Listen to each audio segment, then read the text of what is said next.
Welcome everybody to Extreme Off-Road Silly Bills, and today we're dealing with the 2008 Volkswagen Touareg R50.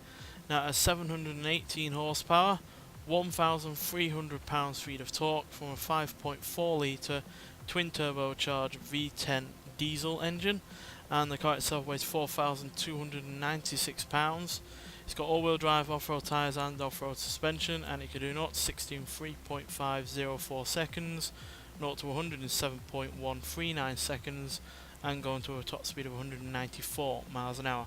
So yeah, decided to keep the original engine in this car, which granted doesn't give it all that much horsepower, but as you can will have heard, it does give it a hell of a lot of torque, which when you know you're dealing with plenty of corners that you want to get as best launch out of them as possible, coupled with the all-wheel drive, should hopefully help. Now, obviously I could have given it an engine with more horsepower, but I don't think we would have got anywhere near the amount of torque as this. And yeah, it's quite interesting to actually take a V10 diesel engine on this series. Now, this wasn't the biggest engine you could get with this car. You could have got a 6 litre W12 engine from the likes of the Bentley Continental, but unfortunately that's not available on this game.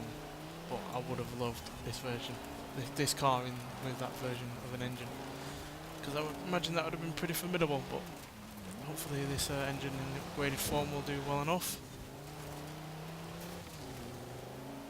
Couple that with the fact that this car was pretty good in terms of off-road even in stock form, hopefully we'll have a fairly quick car.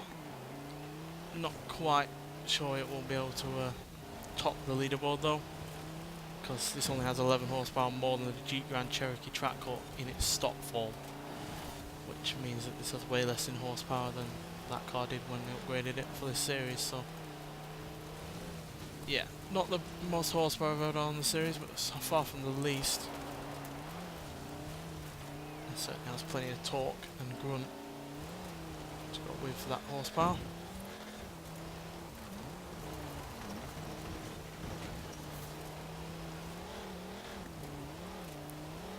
It's dealing with all the rough stuff perfectly well.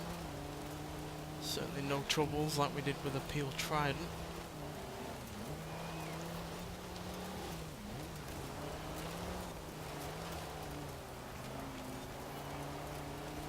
Surprisingly agile for a car that still weighs more than 4,000 pounds.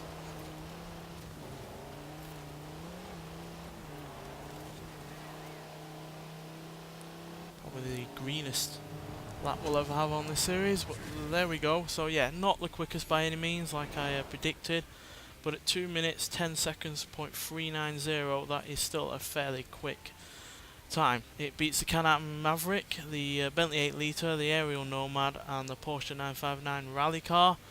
Slightly behind the Volkswagen Baja Bug, which again is no surprise, that car had more power and a hell of a lot less weight.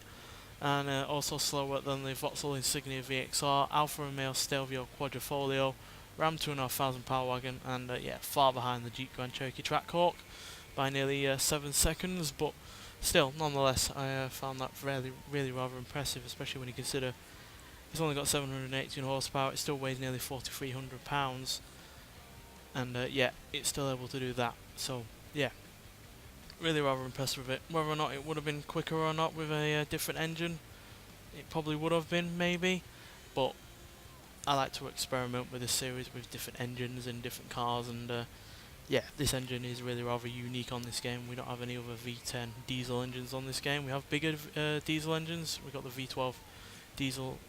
No, we don't actually, do we? Oh, sorry, I hit the mic there. I thought we had the V12 Audi Q7, but we don't. That was on the previous Forza Motorsport game. So yeah, we don't have a diesel engine quite like this, so I thought I'd give it a shot, and yeah, it did fairly well considering it's only got 718 horsepower when most cars on here have 900, more than 1,000 at times. So yeah, really rather impressed by it, and yeah, handled it all really rather well.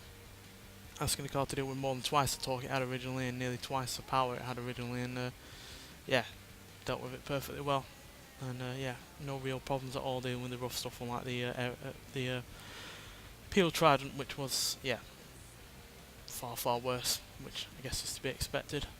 Nonetheless, thanks for watching, and I'll see you in the next one. Bye.